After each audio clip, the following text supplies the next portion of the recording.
গোলাম রাব্বানীর ছাত্রত্ব বাতিল হয়েছে। বর্তমান প্রশাসনের কাছ থেকে আমরা সঠিক সমাধান পাব। অবৈধভাবে এমফিলে ভর্তি হয়েছিল। প্রিয় সাংবাদিক ভাইয়েরা, আমি 2019 সালে ডাকসু নির্বাচন করি এবং সে সময়কার পাওয়া তথ্যমতে ভিপি জিএস সহ আমরা সর্বমোট 11টি পদে পাস করেছিলাম, কিন্তু আমাদের মাত্র 2টা পদে ঘোষণা করা হয়। অর্থাৎ আমরা 11টি পদে পাশ করলেও আমাদের সাথে অন্যায় করা হয়েছে। শুধুমাত্র ভিপি এবং সমাজসেবা সম্পাদক পদে ঘোষণা করা হয়েছিল এবং বাকি 9টি পদে আমাদেরকে বঞ্চিত করা হয়েছিল। গণঅভ্যুত্থানের পরে যেহেতু বিশ্ববিদ্যালয় প্রশাসনের সংস্কার হয়েছে, নতুনভাবে ভিসি প্রক্টর প্রভিসি স্যাররা নিয়োগ পেয়েছে, যে কারণে তাদের উপর আমাদের আস্থা বিশ্বাসের জায়গাটা ছিল যে আমরা সে সময় সঠিক সমাধান না পেলেও বর্তমান প্রশাসনের কাছ থেকে আমরা সঠিক সমাধান পাব। ইতিমধ্যে একাডেমিক কাউন্সিলের সভা শুরু হয়েছে।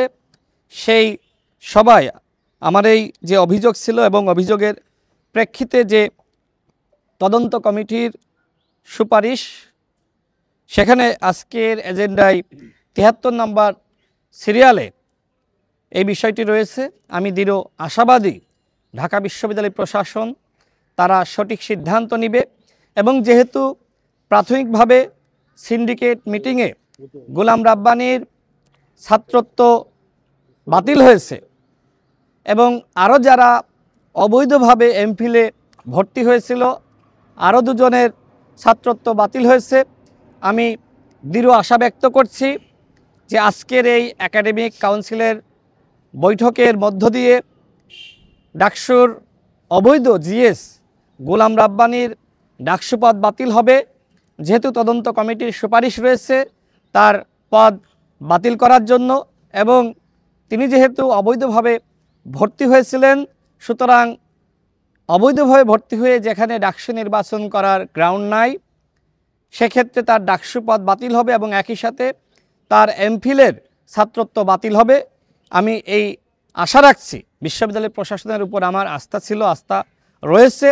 প্রাথমিকভাবে তার ছাত্রত্ব বাতিল হয়েছে, আজকে চূড়ান্তভাবে গোলাম রাব্বানীর ছাত্রত্ব বাতিল হবে এবং তার ছাত্রত্ব বাতিল হওয়ার কারণেই তার ডাকসু পদ বাতিল হবে এবং আমি মনে করি যে আমি বিশ্ববিদ্যালয় প্রশাসনের দ্বারা যথাযথভাবে মূল্যায়িত হব। আমার যে অভিযোগ ছিল সেখানে কিন্তু আমি স্পষ্টভাবে উল্লেখ করে দিয়েছিলাম, যারা ভুক্তভোগী প্রার্থী রয়েছে তাদেরকে যথাযথভাবে মূল্যায়ন করতে হবে।